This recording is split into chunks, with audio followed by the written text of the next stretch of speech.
Master Plan Part 3. So, as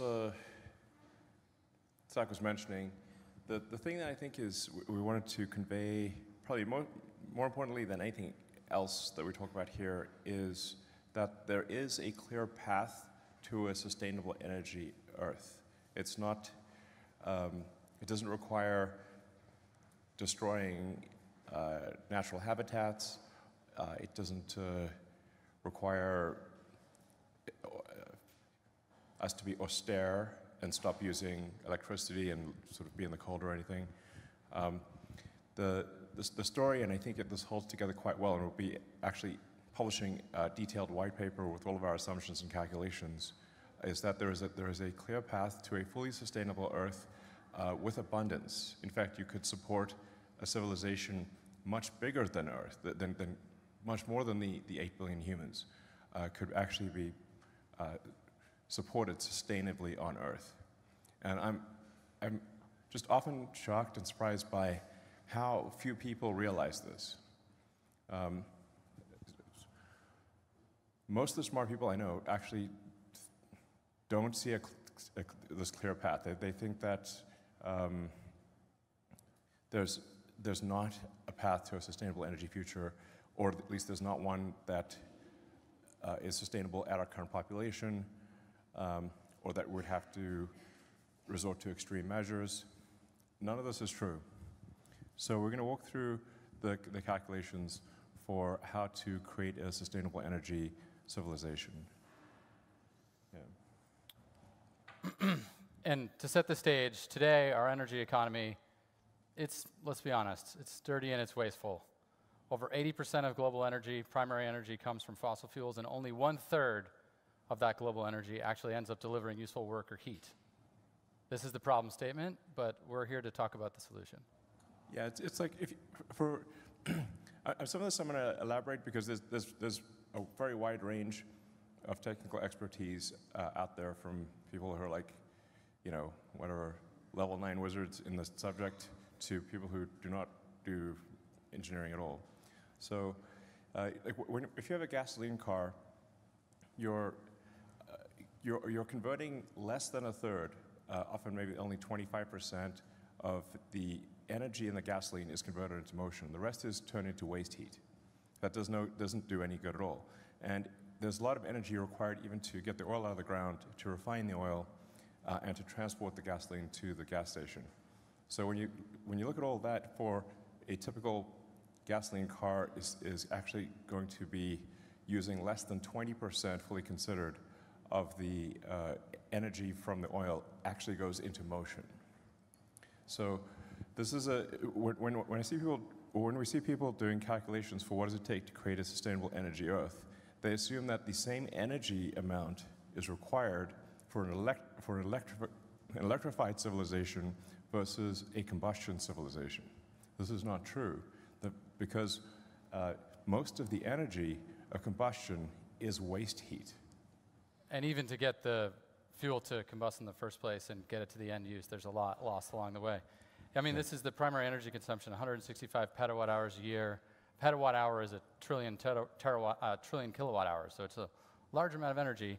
But the nice thing about an electrified economy, there's a better way, we're going to talk about it, is that through end-use efficiency and through efficiency along every step of the way, actually the total energy use halves.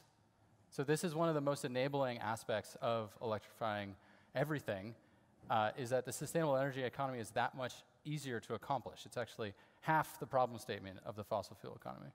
Yeah, and we're being conservative here, so it could be better than half, but we're trying to have assumptions that are reasonable, not overly optimistic, in fact slightly pessimistic. So it's really better than half, but just say it's easy to make the argument that we need half as much energy with an electric economy versus a combustion economy. Yep.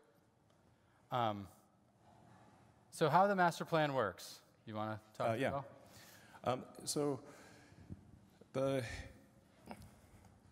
thing that is needed at very large scale that is not currently present is a vast amount of battery energy storage. Our rough calculations are that this is about 240 terawatt hours. or 240,000 gigawatt hours. This is a lot of batteries, but it is actually a very achievable amount. We'll go into details on that. Yep. So that's a combination of electric vehicles and stationary storage. So if you've got solar or wind, you've got to store the energy when the wind is not blowing, the sun is not shining. And so we're assuming sort of an 8-to-1 ratio of stored energy to power. So 30 terawatt hours of power, 30 terawatts of power.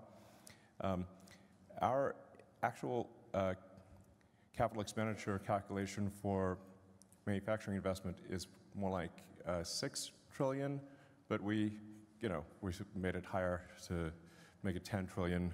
And this is across mining, refining, battery factories, recycling, vehicle factories, all the things that we're going to talk about needing to invest in to build the sustainable energy economy.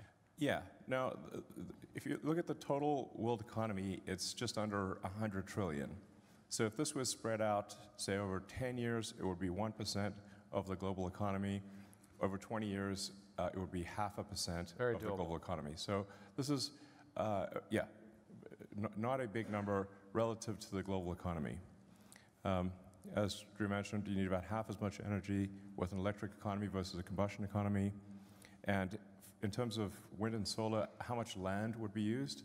It's less than 0.2% of the land area of Earth. Generally, people don't realize quite how much energy is reaching us from the sun. It's roughly a gigawatt per square kilometer. And the sun doesn't shine all the time, but it's if you multiply that by, say, 4 to get the continuous power, 4 or 5, then that gives you the land area of solar. And you can put wind and solar often in the same place. So a lot of places that currently have wind, you could have solar there, and you double your energy. You can also put wind offshore. It doesn't even need to be on land, so wind is even more flexible. You could put solar offshore, too. Yep. So Earth is 70% water. Anyway, the point is that with a really a remarkably small amount of Earth's land area, we can go fully sustainable. And do the resources and raw materials exist to support this transition? We'll go through that in detail, but we do not see any insurmountable resource challenges at all. In fact, in the end, we should be mining less ore to accomplish this economy than we currently do with the fossil fuel economy, and we're going to talk through that. Yeah, just to emphasize that again, the electrified economy will require less mining than the current economy does. Yes. Less, not more. Okay. So this is the plan, and now we'll get into a little bit more of the details of the plan. Basically, 5 areas of work. First, renewably power the existing grid. Second, switch to electric vehicles. Third, switch homes, businesses, and industry heating to heat pumps. Fourth, high-temp heat delivery and storage for high-temp industrial and chemical processes, and a little bit of green hydrogen in there for chemical processes that need hydrogen. And finally, sustainably fuel planes and boats. These are the 5 areas, and we're going to go into detail on all of them. Yeah, I mean, my personal opinion is that as we improve the energy density of batteries, you'll see all transportation go fully electric, with the exception of rockets. That's awkward. But you can make the fuel with CO2 and water. So you can make methane with CO2 and water. So and in fact, you can do that with just electricity. So. Yes, exactly. So, in fact, on Mars, if we hopefully get there at some point, the atmosphere is CO2, and there's water ice throughout Mars. So you can take the CO2 and H2O and turn that into CH4, which is methane, and oxygen. So ultimately, even rockets can be electrified. So first, repowering the existing grid with renewables. And this is going to be a consistent theme. You'll see our estimates for the number of terawatt hours, terawatts, and trillions of investment at the bottom of the page. This is already actively occurring in front of us. 60% of the generation added to the US grid was solar in 2022. And actually, on a year-on-year basis, solar deployment is growing 50% year-on-year as of 2022. So this is a serious upswing. And if we continue this trend, this is going to be behind us before we even know it. Yeah. Second, switching to electric vehicles. Again, 21% reduction in fossil fuel use by doing this alone. Obviously, Tesla is heavily engaged in this activity, along with many others. Overall, EV production grew 59% year on year in 2022, and EVs hit an amazing 10% market share. I mean, it's an awesome milestone. I'm super excited to see that. I gotta. Yeah, I mean, this is obviously happening very rapidly, and I mean, I think really all cars will go to fully electric and autonomous, and so riding a non-autonomous gasoline car is going to be analogous to riding a horse and using a flip phone. That's basically going to be the situation. And we actually took a somewhat conservative assumption here in terms of how many batteries are required, because the more the fleet is autonomous, the smaller the fleet needs to be, just from a utility basis. So we're not accounting for all of those benefits, or really much of those benefits at all in this number. And what does this fleet look like? You know, just rough view from our perspective. Of course, we could be wrong, but you know, you can see the sort of breakdown of the fleet by millions of vehicles. You know, our goal is to do 20 million electric vehicles a year. Yeah. Fewer vehicles will be needed, at least passenger vehicles, with autonomy. So there's some debate as to what that number is, but it's some number less than the number of vehicles needed today. There's roughly 2 billion cars and trucks in operation in the world today. And yeah, so what we show here is actually, I think, only 1.4 million or so. So we're represent 1.4 billion, I mean, or so. So a smaller fleet, and you know the numbers are here in this presentation are around 85 million vehicles a year produced. Just to give you a sense of how we're thinking about this. Again, we're going to put all these assumptions up online and encourage people's thoughts. Yeah. So we're basically heading rapidly towards an electric or autonomous future. Exciting. Yeah. And one of the reasons why EVs are so enabling is this end-use efficiency point. Tesla Model 3, it's 4 times more efficient from the well to wheel than a Toyota Corolla. And that's all about the efficiency of getting the electricity into the car in a sustainable energy economy, and then how efficient the car is in transferring that stored energy to motion on the road. When compared to the engine in the Toyota Corolla and all the extraction, refining, transmission, distribution of the gasoline to the Toyota Corolla. And just for, this is a fun reference, Model 3 can drive over a mile on the energy it takes to boil a pot of water for pasta, and then it can drive another mile on the energy it took to cook the pasta. And that pasta is 1 pound, and Model 3 is like 4,000 pounds. Just to give you a sense of just like, it really doesn't use a lot of energy to move a Model 3, that 4,000 pound object, down the road. Yeah, also, heat is a lot more energy than motion. Yeah. Yeah. But people, you just boil a pot of water, you don't even think about it. It's just interesting how efficient these cars are. Next, switching to heat pumps in homes, businesses, and industry. Right now, heat pumps meet 10% of building heating needs. Install rates growing 10% year on year. It really needs to accelerate. Heat pumps can serve, heat applications up to 200 C in businesses and industry. And from an investment perspective, as you can see on this page, this is actually the lowest hanging fruit in terms of displacing fossil fuels. You might be saying, well, what exactly is a heat pump? So heat pumps don't move heat, don't create heat, they move heat. When you think about like the natural gas furnace in your house, it is generating heat itself, but what the heat pump is doing is actually moving heat from outside of your house into your house. They're just an air conditioner or a refrigerator in reverse. So we're surrounded by heat pumps. There's they're all over this factory. They're in your house. And all this really is about bringing them to displace all the fossil fuel heating in all of the homes, business, in the industry that we can. And from an end-use efficiency perspective, this is a three times reduction in the total energy required to heat these buildings. So a real obvious thing to do. Yeah, heat pumps. They're in our cars, now as default. And at some point, we might make a heat pump for our home. So yeah, maybe. Next, a little bit more detail on electrifying high-temp sort of industrial chemical processes. So over 50% of industrial heat is greater than 400 C. Cement, steel, fertilizers, chemicals, plastics, metals refining all need like 1500 C, so we need a solution here. Ultimately, it's purpose-built equipment that enables electrification. Carbon graphite is stable up to 2800 C. There's other options in the 1500 C range, like silicon carbide, other materials. So the idea here is you create and store heat when renewable power is available. If this is a sustainable energy economy, renewable energy is intermittent. Peak of the day, you've got more generation than you need. You make a bunch of heat then, and then you transfer that heat into the industrial process 24 hours a day using the stored heat you created when the sun or the wind was blowing. That's the concept here. And then on the hydrogen side, we also need green hydrogen to decarbonize metals and chemical refining processes. This is things like ammonia, making steel. There's roughly 120 million tons of hydrogen sourced from fossil fuel today to do these things. And hydrogen can also directly replace coal, which is currently used in a ton of steel production, through a process called directly reducing iron. You can replace blast furnaces with a hydrogen-reducing, direct reduced iron furnace.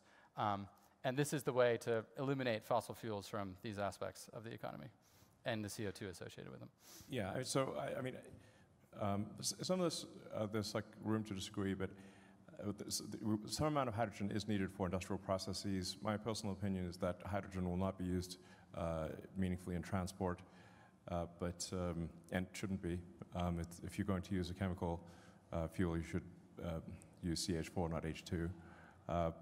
But nonetheless, it is needed for industrial processes and can be produced just by splitting water, essentially. I mean, something that's been done for decades and decades. Yeah. This is not, rocket technology.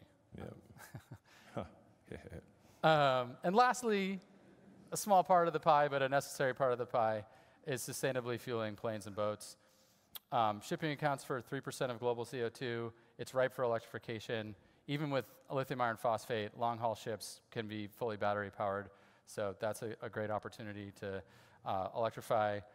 Energy density is a little bit harder for planes, but short-haul is doable today. With some improvements, we'll get long-haul underway. But even in the meantime, we can leverage sustainable aviation fuels produced and stored using excess renewable electricity. There's a lot of work going on in this space. And it's yeah. Yeah, I mean, to really get long-range aircraft and long-range shipping to use lithium-ion, you need to redesign the ship and not just or the plane. And the plane to take advantage of the fact that it is a new source of energy. It's a different architecture. So. Just like with an electric car, you wouldn't just take a gasoline car and stick a battery in it. That's very suboptimal. It's much more efficient to have the battery be the structure of the car, and make it mass efficient and optimized for batteries. The same if that's done with aircraft, I think you can get long-range aircraft at around with cells at around 450 watt-hours per kilogram. Which you can buy it right now, actually. It's expensive, but I think that price will come down. So when we stack up all of these efforts, we end up with the numbers we shared at the beginning of the presentation. 30 terawatts, 240 terawatt hours, $10 trillion. And you may be saying, like, I need some context. Is this feasible? Spoiler alert, it's entirely feasible. Just looking at it from a growth rate perspective, how much do we need to grow the deployment of these technologies? We're talking about only a 3x growth rate in solar and wind deployment. Solar is already growing at a breakneck pace, as is wind. This gap is going to be closed really quickly. When we look at the electric vehicles, they have to grow 11x. Well, they grew 60% year on year last year. That growth rate is also going to close that gap is going to close pretty quickly as well. And lastly, storage. Tesla's energy storage business has grown at 65% CAGR since 2016. The global, energy storage business is accelerating pace as well. I mean, all these gaps are going to close, especially as this momentum of the transition to sustainable energy accelerates. And of course, our goal on this page is 20 million EVs per year and 1 terawatt hour of stationary storage per year, basically as soon as we can. And then, what about this investment? How do I have a reference point on this investment? Elon mentioned it's 10% of 1 year's world GDP. Another way of thinking about it is how does it compare to what we're investing, like what we invested last year in the fossil fuel infrastructure. And it's 60% of that investment. So actually building this sustainable energy economy is less than extending the fossil fuel economy from a year-over-year investment basis. So very doable. When we look towards, does this fit on the planet? Absolutely. Less than 0.2% of land. As a reference point, the total land area intensively farmed today is 12.5% of all land. So, I mean, you drive around, you see some farms, but you don't see them everywhere. This is an order of magnitude, more than an order of magnitude difference between farming and what we're talking about for sustainable energy land. Yeah, and it doesn't need to displace farmland Of course or not, yeah. Forests or jungle or any kind of ecological preserve. It can be used in very sparsely populated desert regions. Yeah. Barren areas. Yeah. Areas that are just not really fit for development or otherwise used. So yeah, I mean, 0.2% can fit into a lot of places. Yeah, there's essentially no meaningful ecological impact. In fact, transition to a sustainable energy economy would result in a substantial reduction in current ecological impact. That's a great way to put it. Yeah. And what about on the mineral extraction side? So this is a cartoon that sort of gives you a sense for all the ore and the extracted minerals that are coming out of the earth every year. It's about 68 gigatons. So each truck is a gigaton. What does this look like when we're in a sustainable energy economy? Looks like that. The fossil fuel extraction disappears. We replace it with the materials required to fulfill the sustainable energy economy. It actually reduces. Now, it's not to say that we don't need to continue to explore, bring on mining and refining for the sort of specific materials for the sustainable energy economy. We do. But the investment and mass flows are all very achievable just looking at what is already happening on the planet. Like, this is nothing out of scale of what has been done and is already being done. And then when we calculate it on a sort of, element by element basis, the resources are there to support the transition. This is cumulative demand to move in the sustainable energy economy direction until 2050 relative to USGS resources today. We're not breaking the resource bank for any of these materials. And then when we look at what really happens as we move forward, history teaches the more we look, the more we find.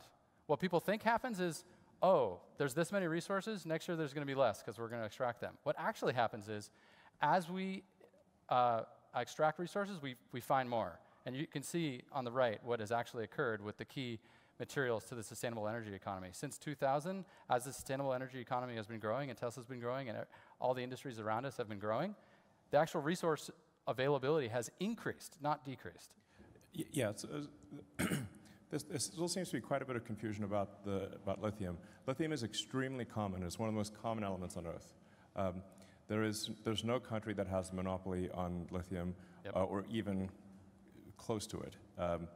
There's enough lithium ore in the United States to electrify all of Earth. If the United States was the only place producing lithium, there's enough domestic material to electrify Earth. It's very common. The limiting factor is the refining of the lithium into battery-grade lithium hydroxide or lithium carbonate. That's the actual limiting factor.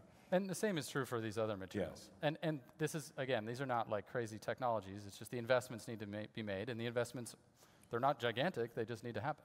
Right. Nickel is maybe of them all the trickiest one to solve. But as we showed with the graph there, maybe need like 30% of the world's known nickel reserves. So. And the nickel reserves have actually grown since 2000. So. There is more. Yeah, exactly. So. And you only need nickel for basically aircraft, long-range boats, and very long-range cars or trucks. But the vast majority of the heavy lifting for electrification will be iron-based cells. And iron is actually literally the most common element on Earth. So, a little trivia point: if you say, like, what is Earth made of? by mass, it is made of iron more than anything else, and second, oxygen, and then everything else after that. So basically, we're a muddy rust ball is what Earth is. So an iron cathode is sort of, you're definitely not going to run out of iron. There's so much iron, it's insane. So that's, yeah. So. Yeah, and ultimately, you know, this resource extraction, we go through this effort, we build these batteries, and then we recycle these batteries. So ultimately, we're doing this to build this sustainable energy economy, but the maintenance amount of ore that we require is really an order of magnitude or more, less, because of recycling. So in the end, a sustainable energy economy is within our reach, and we should accelerate it. Yeah, I mean, so this is really the main message of today. And I really wanted today to be not just about Tesla investors who own stock, but really anyone who is an investor in Earth. And what we're trying to convey is a message of hope and optimism. And optimism that is based on actual physics and real calculations, it's not wishful thinking. Earth can and will move to a sustainable energy economy, and will do so in your lifetime. Thank you. Yes. Thank you. And I just want to welcome up Lars and Franz to the stage.